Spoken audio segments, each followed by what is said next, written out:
Hello students, આજે આપણે પેલિયોબોટની એટલે કે અશ્મિ વિદ્યા વિશે વાત કરીશું. તો અશ્મિ કોને કહેવાય?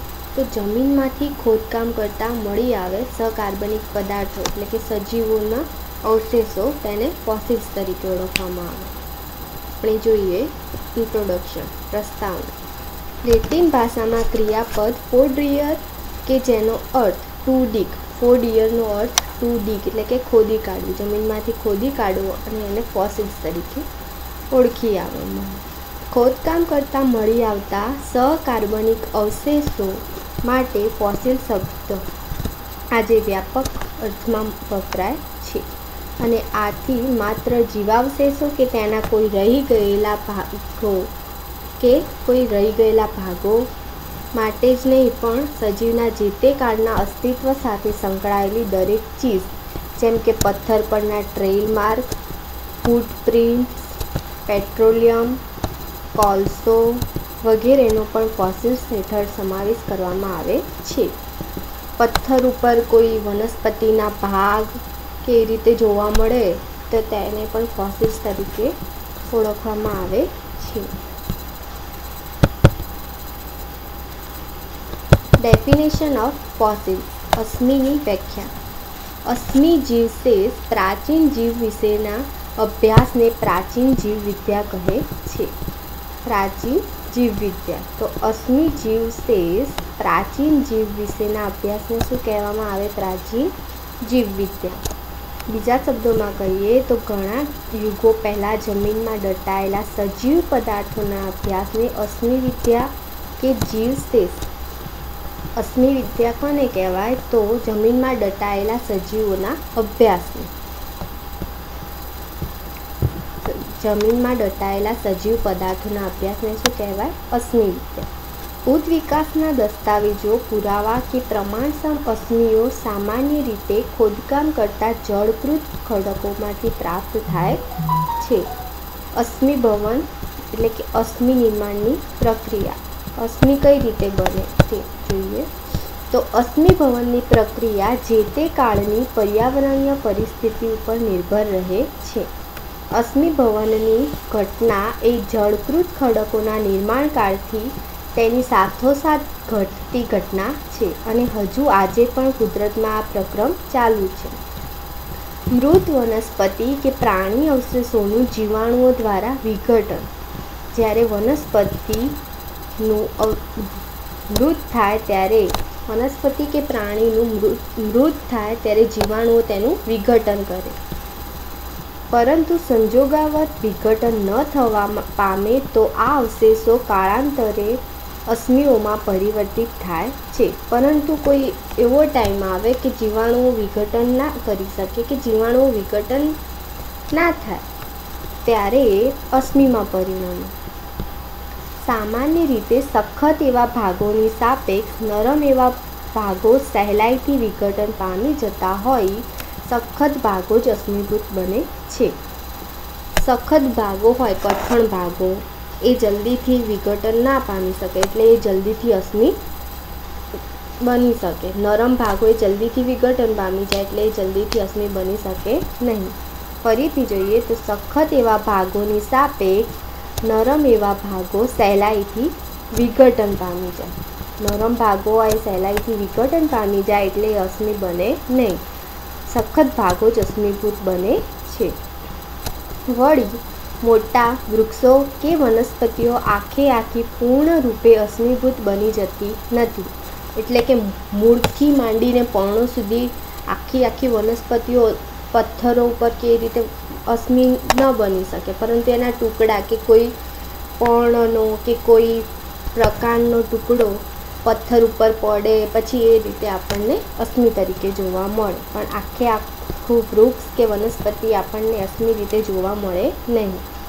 તો વળી મોટા વૃક્ષો કે વનસ્પતિઓ આખી પૂર્ણ રૂપે અશ્મિભૂત બની જતી નથી, પરંતુ ટુકડાઓ કે અલગ ભાગો, જેમ કે તેનું મૂળ, તેના પર્ણનો ભાગ, તેનો પ્રકાંડ, એ રીતે અશ્મિભૂત બને છે અને તે મળી આવે છે. આવા છૂટક ટુકડાઓ ભેગા કરી આખી વનસ્પતિની કલ્પના કરી શકાય છે. એટલે બધા ઉપર થોડા થોડા ટુકડાઓ હોય એમાંથી આપણે કલ્પના કરી શકીએ કે આ પર્ણ હશે, આ પ્રકાંડ હશે, આ મૂળ હશે. પછી એના પર્ણનો આકાર જોઈને આપણે કહી શકીએ કે આ સાયકસ હશે કે આ જાસૂદનું હશે. ગમે તે પ્લાન્ટનું આપણે કરી શકીએ, ઓળખાણ પાડી શકીએ. તેના અભ્યાસથી પ્રાચીન વનસ્પતિઓ કેવા પ્રકારની હતી તેનો અભ્યાસ કરી શકાય છે. જો કોઈ કારણસર કોઈ વનસ્પતિ નષ્ટ થઈ જાય કે કોઈ ન જોવા મળે તો આ રીતે આપણને અશ્મિઓના રૂપે પ્રાચીન વનસ્પતિઓને ઓળખીને કહી શકીએ કે આ વનસ્પતિ આ હશે. સામાન્ય રીતે કોઈ સજીવ મૃત્યુ પામે છે ત્યારે તેના મૃત શરીર ઉપર મૃતોપજીવી જીવાણુઓ અને કેટલીક ફૂગ વસવાટ કરે છે, જે સમગ્ર પદાર્થનું વિઘટન કરી તેના કાર્બનિક પદાર્થનું સરળ પદાર્થોમાં રૂપાંતર કરી પોતાના પોષણમાં તેનો ઉપયોગ કરે છે. સામાન્ય રીતે કોઈ સજીવ મૃત્યુ પામે ત્યારે તેના મૃત શરીર ઉપર જીવાણુઓ વસવાટ કરે, કેટલીક ફૂગ આવે, કેટલાક જીવાણુઓ આવે. એ રીતે તેનું કોહવાટ થઈને એનો આપણને ફૂગ અને મૃતોપજીવી જીવાણુઓ દેખવા મળે. એ સમગ્ર પદાર્થનું વિઘટન કરીને જીવાણુઓ તેના કાર્બનિક પદાર્થનું સરળ પદાર્થોમાં રૂપાંતર થાય અને એમાંથી એ પોષણ મેળવે. જીવાણુઓ એ પદાર્થોમાંથી પોષણ મેળવે. બાકીના પદાર્થોને અકાર્બનિક ક્ષારોમાં રૂપાંતર કરી મૃત શરીરનો નાશ કરે. જે અમુક અકાર્બનિક ક્ષારો રહી ગયા હોય એનો મૃત શરીરનો નાશ કરે. આથી મોટાભાગના સજીવો મૃત્યુ પામતા નાશ થાય. પણ કેટલાક આવી ક્રિયાથી બચી જાય છે અને તે લાંબા સમય સુધી જમીનમાં દટાયા પછી અશ્મિ રૂપે મળી આવે છે. આવા અશ્મિઓ નિર્જીવ હોય છે. મોટાભાગના સજીવો મૃત્યુ પામતા નાશ થાય પણ કેટલાક બચી જાય. અકાર્બનિક પદાર્થો હોય એવા અમુક બચી જાય તો એ લાંબા સમય સુધી જમીનમાં દટાય અને પછી અમુક સમય પછી એ ખોદકામ કરીએ તો આપણને એ મળી આવે અશ્મિ રૂપે. એ અમુક નિર્જીવ હોય. તેમજ મોટાભાગના અશ્મિઓ ટુકડા રૂપે મળે. અશ્મિઓ બનતા હજારો લાખો વર્ષ લાગે. અશ્મિઓ બનતા બહુ જ વાર લાગે, હજારો લાખો વર્ષ થઈ જાય. તેથી અત્યારના વનસ્પતિ અને પ્રાણીઓના હાડપિંજર જે જમીનમાંથી મળી આવે છે તો તેઓને અશ્મિઓ ગણી શકાય નહીં. એટલે કે કોઈ મહિના 2 મહિના કે એવી રીતે કોઈ હાડપિંજર આપણને મળે તો એ આપણને અશ્મિ તરીકે ના ઓળખાય. કે કોઈ કબરમાં રહે, કોઈ મરી ગયું હોય કબરમાં હાડપિંજર હોય તો એને બી આપણે અશ્મિ ના કહી શકીએ. અશ્મિઓના 3 પ્રકાર છે. અશ્મિઓ 3 પ્રકારના બને છે. અશ્મિઓ કેટલા પ્રકારના બને છે તો 3 પ્રકારના બને છે. અશ્મિઓ બનવા માટે જો સજીવો આકસ્મિક રીતે જમીનમાં દટાયા હોય અને તરત જ માટી કે કાદવથી ઘેરાય તો જ તેના ઉપર જીવાણુની અસર થવાની શક્યતાઓ રહેતી નથી. સજીવો કોઈ દટાઈ ગયા હોય જમીનમાં અને એની આજુબાજુ માટી કે કાદવ આવી જાય તેના એના ઉપર જીવાણુઓ અસર ન કરી શકે, કેમ કે એની આજુબાજુ માટી અને કાદવ આવી જાય એ સજીવનું જે મરી ગયું હોય એની આજુબાજુ. તેથી તેઓ માટી કે કાદવના બનેલા ખડકો વચ્ચે છાપ રૂપે, નક્કર પદાર્થ રૂપે એટલે કે કઠણ હોય એ જ અશ્મિ બની શકે, નરમ અશ્મિ ન હોય કદી. તો કઠણ પદાર્થ રૂપે અકસ્માતે મળી આવે તેને જ ખરા રૂપમાં અશ્મિ તરીકે ઓળખી શકાય. ફરીથી જોઈએ તો અશ્મિઓ બનવા માટે જો સજીવો આકસ્મિક રીતે જમીનમાં દટાયા અને તરત જ માટી કે કાદવથી ઘેરાય તો જ તેના ઉપર જીવાણુની અસર થવાની શક્યતાઓ રહેતી નથી. તેથી તેઓ માટી કે કાદવના બનેલા ખડકો વચ્ચે છાપ રૂપે, નક્કર પદાર્થ રૂપે અકસ્માતે મળી આવે તો તેને અશ્મિ તરીકે ઓળખવામાં આવે. પછી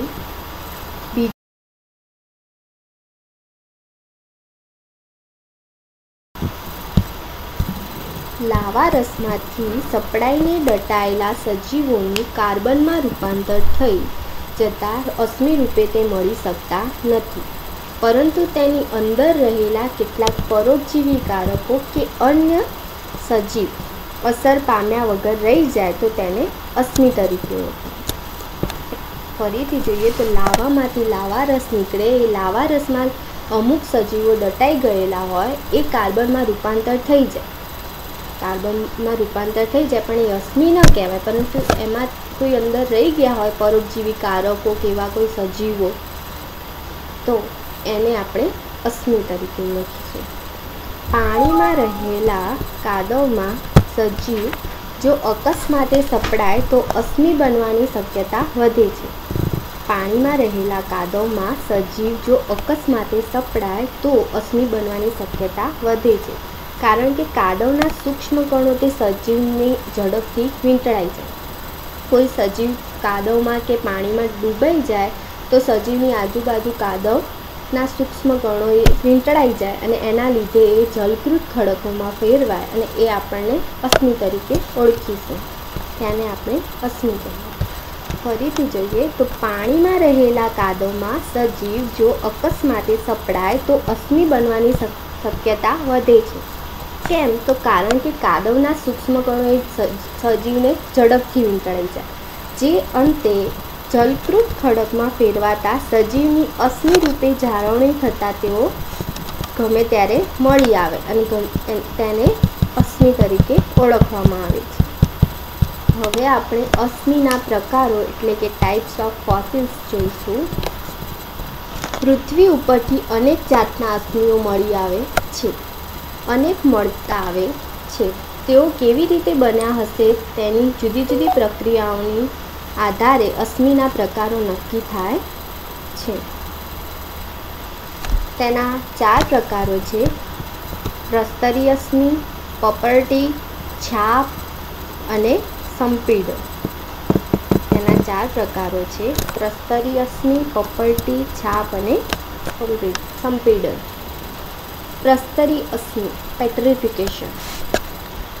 આ પ્રકારે ઉત્પન્ન થયેલા અસ્મિઓમાં સજીવની યથાવત રચના જળવાઈ રહે છે, એટલે કે તે બદલાતી નથી. જેવો ને જેવો સજીવ હોય તે એવી જ સેમ આપણને રચના જોવા મળે છે. તેમાં અંદરના પદાર્થોના સ્થાને બહારથી રાસાયણિક પદાર્થો દાખલ થઈ તેઓના સ્થાને ગોઠવાય છે. વનસ્પતિઓમાં સેલ્યુલોઝની કોષ દિવાલ કે લિગ્નિનયુક્ત પેશીઓમાં ફેરફાર થતા નથી. તે રચનાઓ જે વનસ્પતિઓમાં જે કોષ દિવાલ સેલ્યુલોઝની લિગ્નિનની બનેલી હોય એમાં કંઈ ફેરફાર થાય નહીં, એ એમની એમ જ રહે છે. તેથી આવા અસ્મિઓના છેદ પણ લઈ શકાય. ટૂંકમાં જે વનસ્પતિ પાણીના કાદવમાં આકસ્મિક દબાય કે દટાય તેના કોષોની આજુબાજુના પાણીમાં કાદવના સૂક્ષ્મ કણો એટલે કે અકાર્બનિક દ્રવ્યો જેવા કે દ્રાવ્ય silica, magnesium, calcium carbonate, iron sulphide વગેરે પ્રસરણથી કોષોમાં દાખલ થાય છે.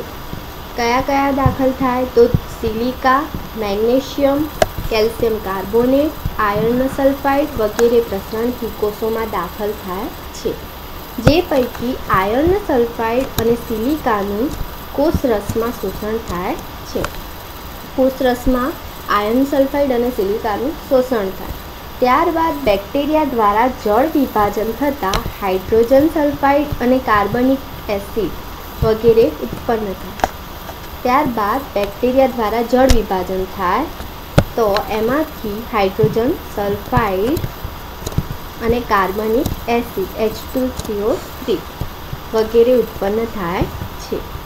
આમ દ્રાવ્ય પદાર્થોનું અદ્રાવ્ય પદાર્થોમાં રૂપાંતર થાય છે. દ્રાવ્ય પદાર્થોનું અદ્રાવ્ય પદાર્થોમાં રૂપાંતર થાય.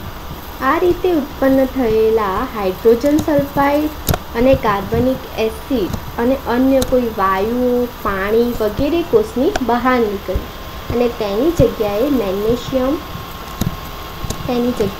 મેગ્નેશિયમ, સિલિકા, કેલ્શિયમ વગેરે ક્ષારોનો જમાવટ થાય. આ રીતે ક્ષારોના પૂરણને લીધે સજીવનું કોલસામાં રૂપાંતર થાય. ખાસ પ્રવિધિથી આવા અંગાર પિંડના છેદ પણ લઈ શકાય છે અને જે તે અંગની અંતસ્થ રચનાનો અભ્યાસ સૂક્ષ્મદર્શક યંત્રની મદદથી કરી શકાય છે. ખનિજ કોલસાની ખાણમાંથી મળી આવતા અંગાર પિંડ આ પ્રકારે રચાતા અશ્મિનું ઉદાહરણ છે. ખનિજ કોલસાની ખાણમાંથી જે મળી આવે અંગાર પિંડ એ પેટ્રિફિકેશન એટલે કે પ્રસ્તરીકરણનું ઉદાહરણ છે. પ્રકાંડના નાના ટુકડા, એની શાખાઓ, વનસ્પતિના બીજ, બીજાણુ ધાન્યો વગેરે આ પ્રકારના અશ્મિ સ્વરૂપે મળી આવે છે. પ્રકાંડના ટુકડા, શાખા, બીજ, બીજાણુ ધાન્યો વગેરે આ પ્રકારના અશ્મિ સ્વરૂપે મળી આવે છે. આપણે પેટ્રિફિકેશન જોઈએ.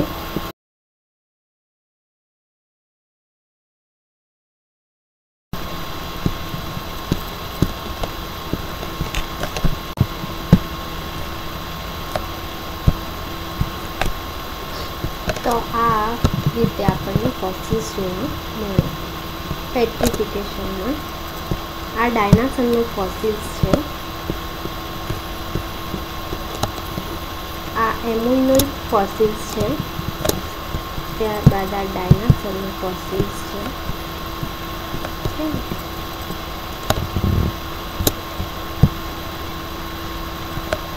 આ દેખાય છે તે ડાયનાસોરનો ફોસિલ્સ છે.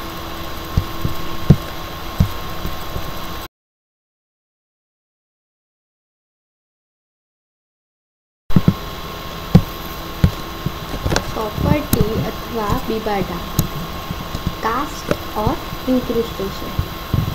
घણીવાર વનસ્પતિ પોચા ખડકમાં અકસ્માતે સપડાય છે ત્યારે દબાણના લીધે વનસ્પતિની બાહ્ય આકારની છાપ ખડકમાં પડી જાય. એટલે કે વનસ્પતિની કોઈ પર્ણો કે વનસ્પતિના પ્રકાંડ એ રીતે એની બાહ્ય છાપ જે દેખાતી હોય એ રીતે આ ખડકમાં પડી જાય. ત્યારબાદ ખડક સખત બનવાથી આ અશ્મિ જળવાઈ રહે છે. ત્યારબાદ ખડક સખત બને એટલે આ અશ્મિ એમાં એ રીતે એની જે છાપ પડી હોય તે જળવાઈ રહે. તેને શું કહેવાય? પ્રોપર્ટી એટલે કે કાસ્ટ. કેટલીક વખત પોચા ખડકમાં છાપ પડી ગયા બાદ વનસ્પતિ નાશ પામે. પોચા ખડક છિદ્રવાળો હોવાથી વનસ્પતિની જગ્યાએ રેતી, કાદવ વગેરેની જમાવટ થાય છે જે વનસ્પતિ જેવા આકાર ધારણ કરે છે. તે અશ્મિને સંયવન એટલે કે ઇન્ક્રુસ્ટેશન કહે છે. તેને શું કહેવાય? સંયવન એને ઇન્ક્રુસ્ટેશન કહે છે. કાસ્ટ ઇન્ક્રુસ્ટેશનમાં વનસ્પતિના આકારની છાપો જોવા મળે. એટલે કે વનસ્પતિના પર્ણો, પ્રકાંડ એ બધી તેની છાપો જોવા મળે.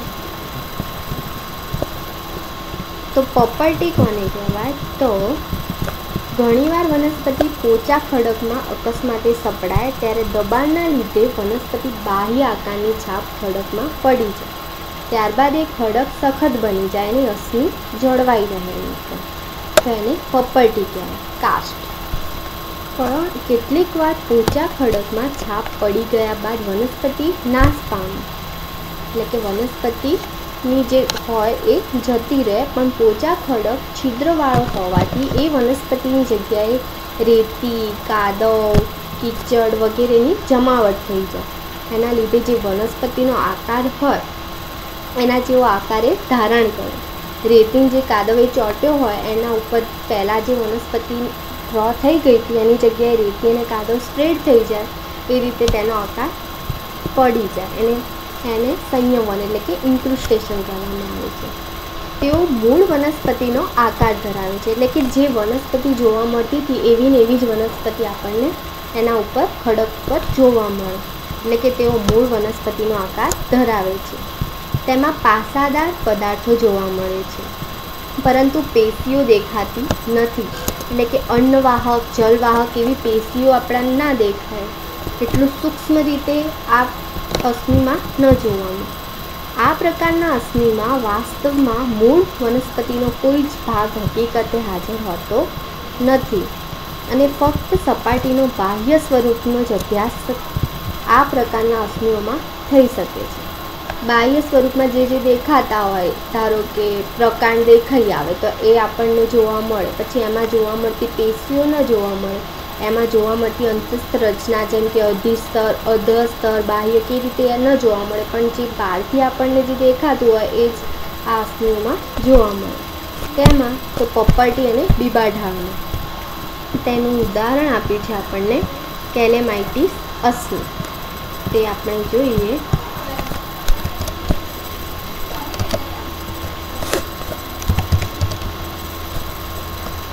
કેલેમાઇટીસ ફોસિલ્સ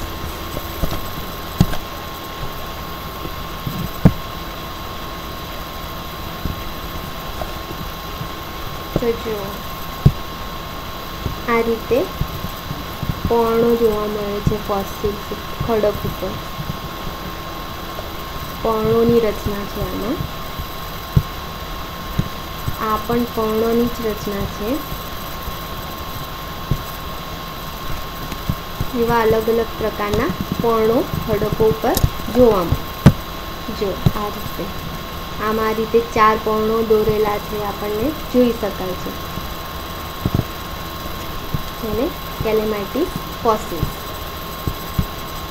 હવે આપણે જોઈએ છાપ, ઇમ્પ્રેશન। આ પ્રકારના વનસ્પતિના પર્ણો કે શાખાઓ જ્યારે સમુદ્ર કે મોટા સરોવરના કાદવ કીચડ, કામ કે માટી ઉપર પડે છે ત્યારે તેની ઉપર ચિપકાઈ જઈને મોનોગ્રામ રૂપે ચપટી છાપ પેદા કરે છે। જેમ આપણે છાપ પાડીએ એ રીતે આમાં છાપ પડી જાય, કોઈ વનસ્પતિના પર્ણો કે એની શાખાઓની એ રીતે, અને તેની ઉપર ત્યારે છાપ કાયમી બની જવા પામે છે। આવી છાપમાં શિરા વિન્યાસ જેવી ઝીણી વિગતોનો પણ બારીકાઈથી અભ્યાસ થઈ શકે છે। છાપ જે છે અસ્થિનો એક પ્રકાર, એમાં એટલી ઝીણી શિરાવિન્યાસ પણ તેમાં જોવા મળે। દર વર્ષે પાણીના પ્રવાહ સાથે ઘસડાઈને આવતી માટીનું ઉમેરણ થયા કરે છે।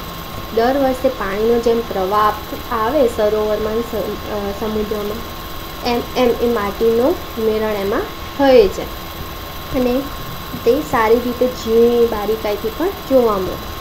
આમ ઘણા વર્ષો વીતી ગયા પછી કઠણ જળકૃત ખડકોનું નિર્માણ થાય છે। મોટે ભાગે છાપ સ્વરૂપ અસ્થિઓમાં સાદા કે સંયુક્ત પર્ણોવાળી ડાળીઓના મોનોગ્રામ રૂપે ચિહ્નો અંકિત થયેલા પ્રાપ્ત થાય છે। આ પ્રકારના અસ્થિઓમાં પર્ણની સપાટીઓનું બાહ્ય સ્વરૂપ, શિરાવિન્યાસ અને પર્ણિકાઓની બાહ્ય રચના વિશે માહિતી મળે છે। પર્ણની સપાટીઓનું બાહ્ય સ્વરૂપ એટલે બહારની જે બી રચના જોવા મળતી હોય તે, પછી તેની અંદર શિરાવિન્યાસ, શિરાઓની ગોઠવણી કઈ રીતે થયેલી છે, અને પર્ણિકાઓની બાહ્ય રચના, પર્ણિકાઓ કઈ રીતે ગોઠવાયેલી છે તે પણ આપણને જોવા મળે છે। ફરીથી જોઈએ તો છાપ, આ પ્રકારમાં વનસ્પતિના પર્ણો કે શાખાઓ જ્યારે સમુદ્ર કે મોટા સરોવરના કાદવ કીચડ, કામ કે માટી ઉપર પડે, એના પર્ણો કાદવ કીચડ કે કાંપ ઉપર પડે ત્યારે એના ઉપર ચીપકી જાય અને એવી છાપ પડી જાય, એ કાયમી થઈ જાય। પછી જ્યારે જ્યારે પાણીનો પ્રવાહ આવે એમ એમ માટીનું ઉમેરણ થઈ જાય અને પેલી જે છાપ પડી હતી એ બી સારી રીતે જોઈ શકાય।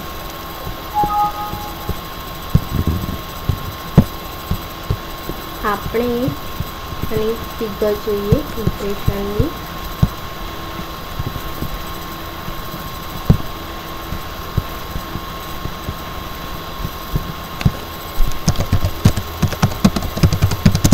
ઇમ્પ્રેશન ફોસિલ,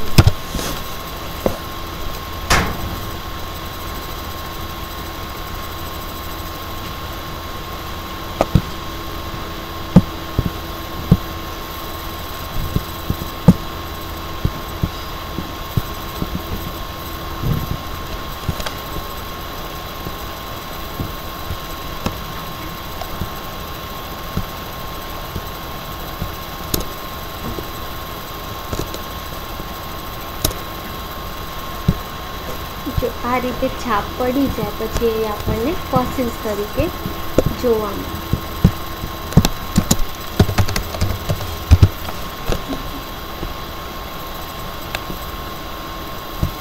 જો આ સાયકસનું છે, તે તમે જોઈ શકો છો. ઇમ્પ્રેશન પ્રોસેસ છાપ પડી ગયેલી છે.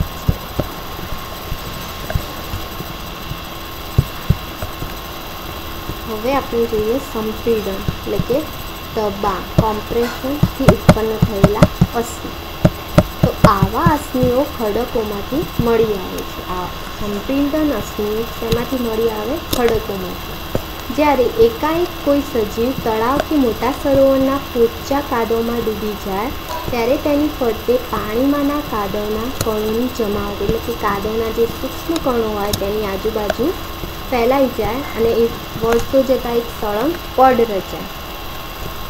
હવે કાદવ અને પાણીના દબાણથી સજીવ બંધારણમાં રહેલ હવા, કાદવ અને પાણીનું જેમ દબાણ આવે સજીવ ઉપર તેમ તેમ હવા અને પાણી બહાર નીકળી જાય અને એનું એ કાદવ એની જગ્યાએ આવી જાય.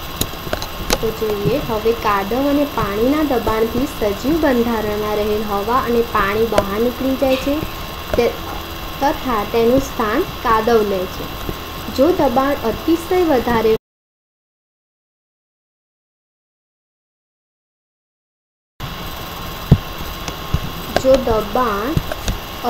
વધારે હોય તો સજીવ ચપટો બનતા અશ્મિ પણ ચપટો બને છે. ખડકોની ગરમીથી તે ધીમે ધીમે સખત બને છે. સજીવની આજુબાજુ ખડક હોય એના લીધે ગરમી ઉત્પન્ન થાય. એ ગરમીથી જે સજીવની ખડક હોય એ સખત બને તો જ તે અશ્મિ તરીકે ઓળખાય છે. જ્યારે જળકૃત ખડકો તોડવામાં આવતા હોય ત્યારે એટલે કે પાણીમાં રહેલા ખડકો હોય એ તોડવામાં આવે ત્યારે અચાનક જ આવા અશ્મિઓ મળી આવે અને આવા અશ્મિઓને કોમ્પ્રેશનથી ઉત્પન્ન થયેલા અશ્મિઓ કહેવામાં આવે છે. ક્લે નોડ્યુલ આ પ્રકારે મળી આવતા અશ્મિનું આદર્શ દ્રષ્ટાંત છે. કોમ્પ્રેશન એ ઇમ્પ્રેશન જેવું જ અશ્મિ છે તેમ કહી શકીએ.